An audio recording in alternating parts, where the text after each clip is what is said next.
we've also got Donald Trump Trudy, speaking yes, now. He's speaking now on Fox. Let's have a listen. The whole group was just amazing, and the military was, as you know, very instrumental in getting this done. We have a great military with great leadership.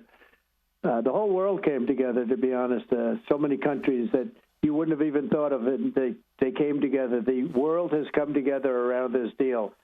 And that's something I would say that without that wouldn't happen. So many countries that you wouldn't have thought of have wired their best wishes and their commitment to do whatever is necessary. The countries surrounding have all signed. I mean, they're all signed up, and it's been really an amazing period of time, and so great for Israel, so great for Muslims, for the Arab countries, and so great for this country, for the United States of America, and that we could be involved in, making a deal like this happen, because it was, many years they talked about peace in the Middle East. This is more than Gaza. This is peace in the Middle East, and it's an incredible thing. Mr. President, you are expending a lot of effort worldwide to bring about peace. How did this become one of your top agenda items, considering this has gone on for decades and decades? A lot of the Arab nations that have formed coalitions with you were reluctant and resistant for decades to ever be a part of the solution. That was a big part of what happened here today. Can you explain that part of it? Well, I develop relationships with people, and sometimes those relationships lead to great things. And in the case of many of the Arab nations, the wealthiest nations in the world, if you look, although with what we've done in the United States, I think we top everybody by a lot with the tariffs and all of that. But, having the ability to deal with trade, having the ability to use tariffs to help me make a point, the tariffs have brought peace to the world. I'm telling you, they brought peace to the world, and not only here, but with so many other deals. I've made 7 peace deals where countries were, in many cases, 30, 31 years, 135, 137 years. They've been fighting and millions of people being killed, and I brought peace. And I did it through, and not all cases, but probably and at least 5 of the 7 that we've done so far, it was through trade.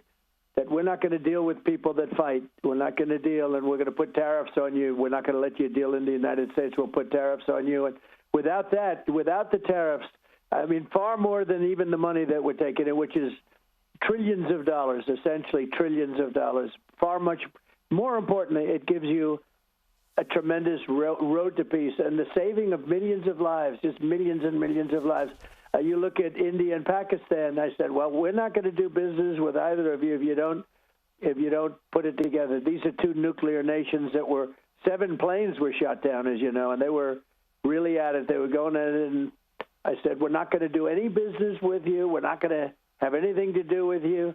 We're going to put massive tariffs on you, in both cases. And they said, well, we got to start talking about this. This is tremendous amounts of money and power we're dealing with. And within 24 hours, I had a peace deal. They stopped the fighting, and we can go one after another. You've been really nice enough to announce all of the deals, but there have been many deals, and a lot of them a lot of the settlements were based on trade.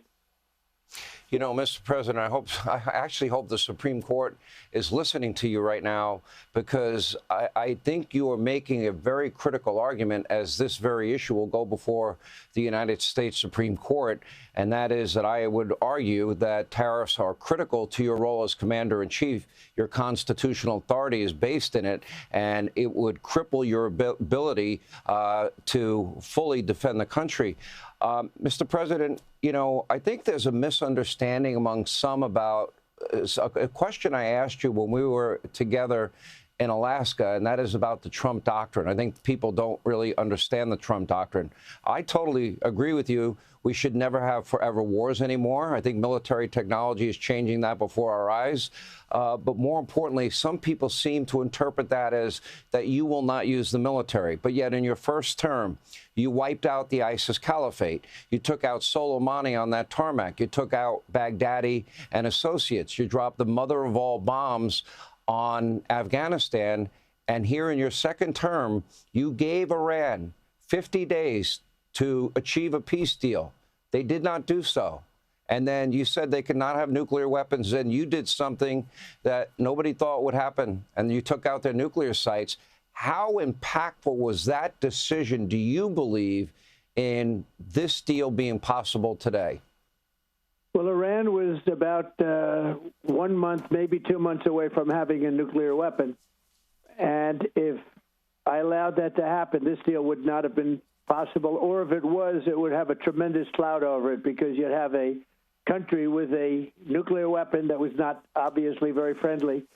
And the power of nuclear weapons is something that we shouldn't even be talking about. It's so massive. And so by doing that, we now have something where actually Iran and a number of people have been talking about a deal, but it's a very much different Iran. And frankly, we've had some very good conversations. And as you saw, they blessed the deal. They put out a few hours ago a statement that they agree with the deal and they bless the deal. That's a tremendous thing. I believe if they had a nuclear weapon, there would be a whole different. Even if we made the deal, it would have a very dark cloud over it because of what could potentially happen. So now there are no dark clouds. We're going to have peace. And by the way, I believe Iran's going to be actually a part of the whole peace situation. But countries that frankly didn't get along, they're all involved, and it's brought the whole world together. It's amazing. I've never seen anything. It's so good for Israel. I spoke to Bibi Netanyahu just a little while ago. He called. He said, "I can't believe it." He said, "Everybody's liking me now." Meaning him. He said, I said, more importantly, they're loving Israel again, and they really are. I said, Israel cannot fight the world, Bibi. They can't fight the world. And he understands that very well. So it's amazing the way it's all come together, and it's a beautiful picture. I don't know if it could ever happen again. It was just a set of circumstances, like, for instance, taking out the potential nuclear power of Iran. So many different things happened that were so amazing. It's a lot of talent involved, I'll tell you, but there was a certain degree of luck, too. You know, you need luck also. There is such a thing as luck. Mr. President, you said in your statement that this is the first phase of the peace plan and that the hostages will be released very soon. I assume that means both those that are alive and those that are not alive. And Israel will withdraw their troops to an agreed-upon line. Can you expand on that and tell us maybe what part two, is there a part two or a part three?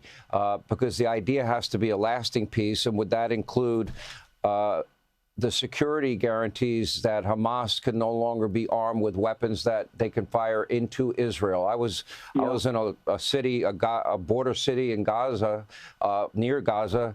They had got hit with 10,000 rockets in 10 years. I was in those terror tunnels.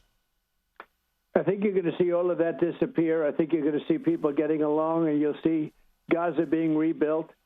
We're forming a council that the Council of Peace, we think it's going to be called, and it's going to be very powerful. And it's going to really, I think to a large extent, it's going to have a lot to do with the whole Gaza situation. People are going to be taken care of.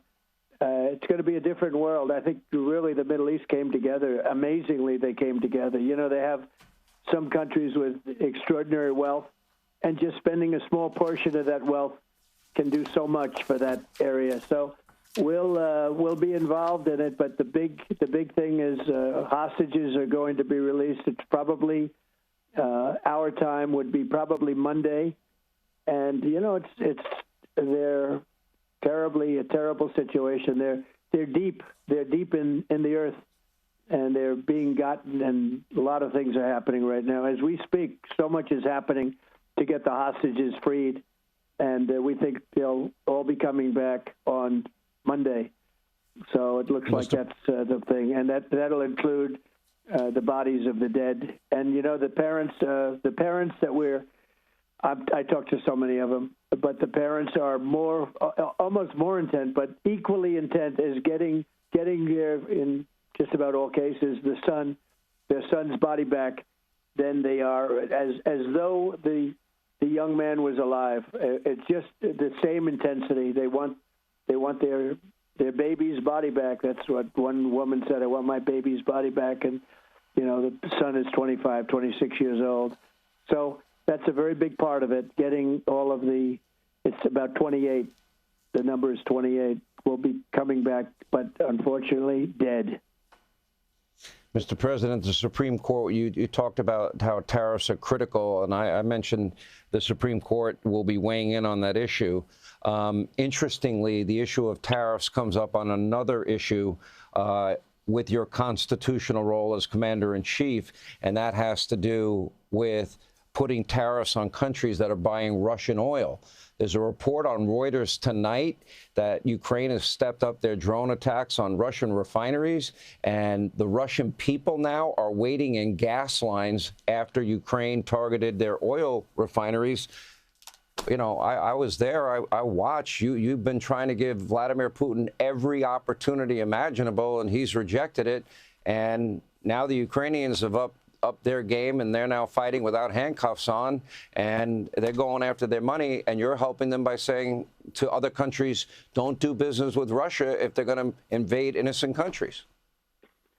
Well, just to go to the first part of your question, without tariffs, it's a different country. Tariffs have been used on us to take our wealth and to take tremendous amounts of our power away from us. They've been used against us by China, by Europe.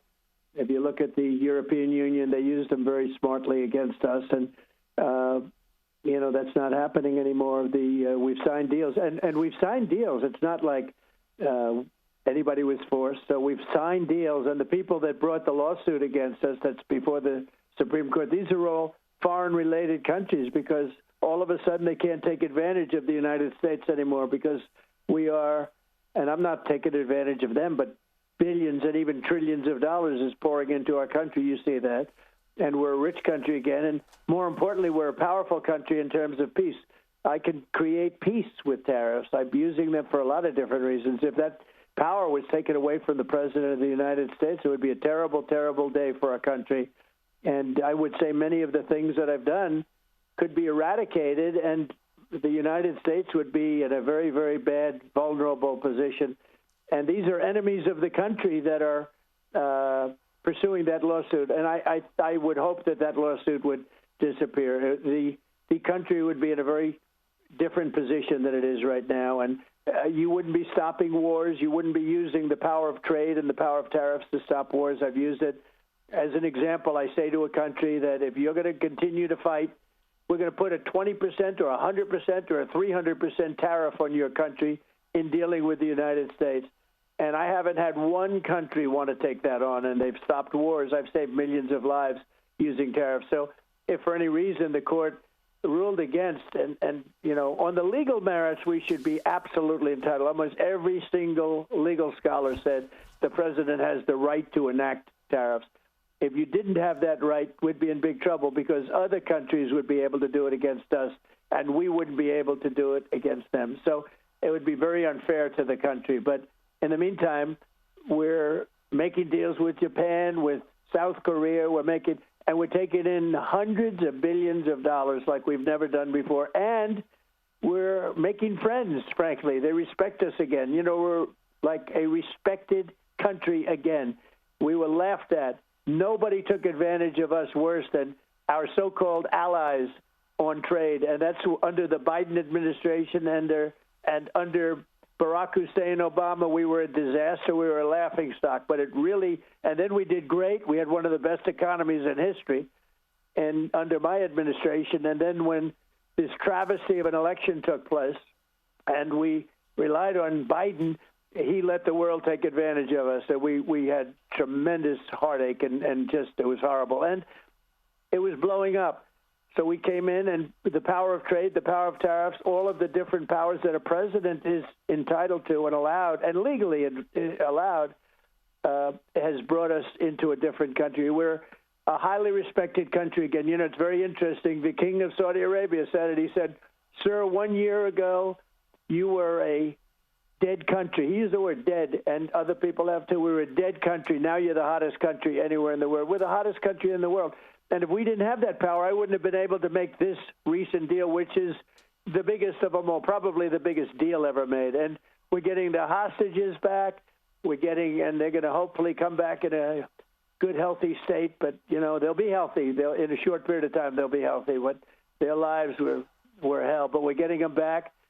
And we're getting, again, the bodies back, the bodies of the dead. We're getting them back, and which is very important to a lot of people. And things are going to be much different in the Middle East. But things are going to be different all over the world. And without the tariffs, you would not be in this position, I can tell you that. So we'd be a much different country, a weakened country. I wouldn't say a laughing stock, but we were a laughing stock just a year ago. If you look back with the Biden, the whole world was laughing at us. And by the way, they were charging us tariffs, and we weren't retaliating because we had a president that didn't understand what it meant and didn't understand what the meaning of a tariff is. It brought peace and wealth to our country and to the world. Mr. President, a last question, and I could ask you a million questions about the Schumer shutdown, about the Antifa roundtable you had today. You know me, I can keep going, but I won't. By the end of this term as president, what vision do you have? What would you like to see Gaza look like? What will the relationship with Israel and other Middle Eastern countries be like? As this process continues to unfold, and as you have convinced these other nations to finally involve themselves, and then we'll let you go, sir.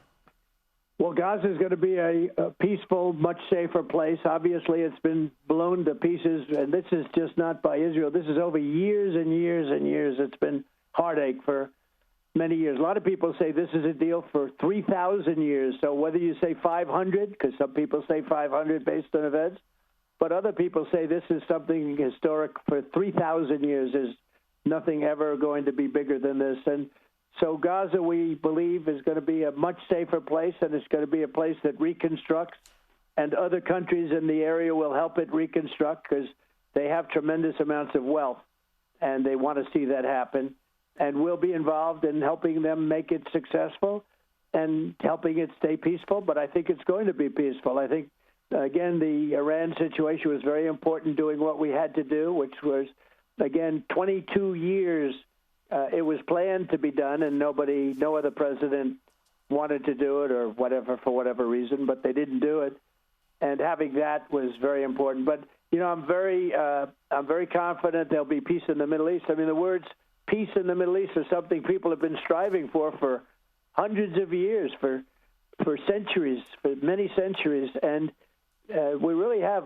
Every country has come together, and on a little different scale, but so important. It seems like everything's at a different scale, but we're going to make our cities safe. We're going to make Chicago safe. We're going to make Memphis, Tennessee, we're there right now. We're making it safe. That there's a difference in 1 week. It's like day and night.